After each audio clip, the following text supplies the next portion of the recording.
So আজকের এই ভিডিওতে দেখাবো যেই ব্যাটারির মধ্যে এক্সট্রা সিল লাগানো হয়েছে। তুমি দেখো এখানে এক্সট্রা সিল লাগানো হয়েছে ব্যাটারিতে। হ্যাঁ, এখানে আগে যে কোম্পানি থেকে যে সিলটা এসছে, ব্যাটারি তৈরি হওয়ার পর যে সিলটা লাগানো হয়েছে, সেই সিলের উপরে আরও একটা সিল লাগানো হয়েছে।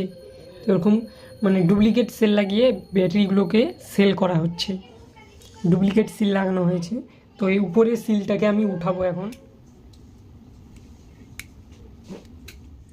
দেখো এখানে দুটো সিল লাগানো হয়েছে। উপরে এই সিলটাকে উঠাচ্ছি, দেখো। তো এই সিলটাকে উঠালাম। দেখো এখানে কত এমএইচ লেখা আছে, 1200 এমএইচ, 1200 এমএইচ।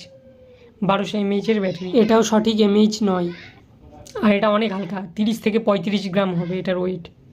হ্যাঁ, তো এগুলা হচ্ছে অরিজিনাল। একটা ভিডিওতে বানিয়ে দেখে দিয়েছিলাম, যে ওয়েট করে দেখে দিয়েছিলাম যে অরিজিনাল ব্যাটারিকে কীভাবে চিনবো। হাতে নিয়ে বোঝা যাবে এই ব্যাটারিকে নিলে আর এই ব্যাটারিকে নিলে বোঝা যাবে কোন ব্যাটারিটা ভালো।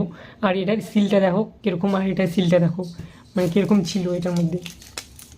সিলটা দেখো। এগুলো 60 টাকা করে ব্যাটারি, এগুলো 60 টাকা একটা পিস, 60 টাকা করে।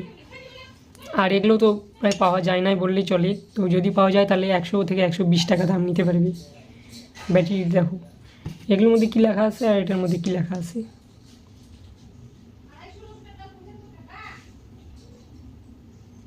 তো তোমাদেরকে আমি একদম লাইভ প্রুফ করে দেখালাম অরিজিনাল এবং ফেক ব্যাটারি। কীভাবে তোমাদেরকে সিলগুলো লাগিয়ে দেখো, কীভাবে সিলগুলো লাগিয়ে এগুলোকে সেল করা হচ্ছে ব্যাটারিকে।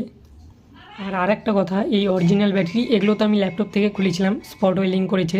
হ্যাঁ, অরিজিনাল ব্যাটারিতে এরকম কোনো ওয়েল্ডিং থাকবে না, ঠিক আছে। এগুলোই ওয়েল্ডিং ছাড়া পাওয়া যায়, একদম তারবিহীন পাওয়া যায়।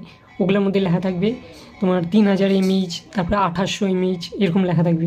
ওগুলোর মধ্যে স্পট ওয়েল্ডিং করা থাকবে না, কিন্তু ওয়েট একই, অন্য সিল লাগানো থাকবে। ওরা কী করে, এই সিলটাকে উঠে দেয়, দিয়ে অন্য এক ধরনের সিল লাগিয়ে দেয়, হলুদ কালারের হোক বা সবুজ কালারের হোক, একটা সিল লাগিয়ে দেয়। এরকম সেম দেখতে একটা সিল লাগিয়ে দেয়। তো তোমরা কী করবে, ওয়েট করে নিবে, ডিজিটাল ওয়েটারে ওয়েট করে নিবে 45। এটাই তোমাদেরকে বোঝাতে চেয়েছিলাম যে কখনো ডুপ্লিকেট ব্যাটারি কিনবে না, কিনলে অরিজিনাল ব্যাটারি কিনবে। এটা লাইফ ডবলেরও বেশি। ধরে নাও এটা যদি চলে 2 ঘন্টা, এটা চলবে 5 ঘন্টা, এরকম 5 থেকে 6 ঘন্টা। বুঝতে পারলে?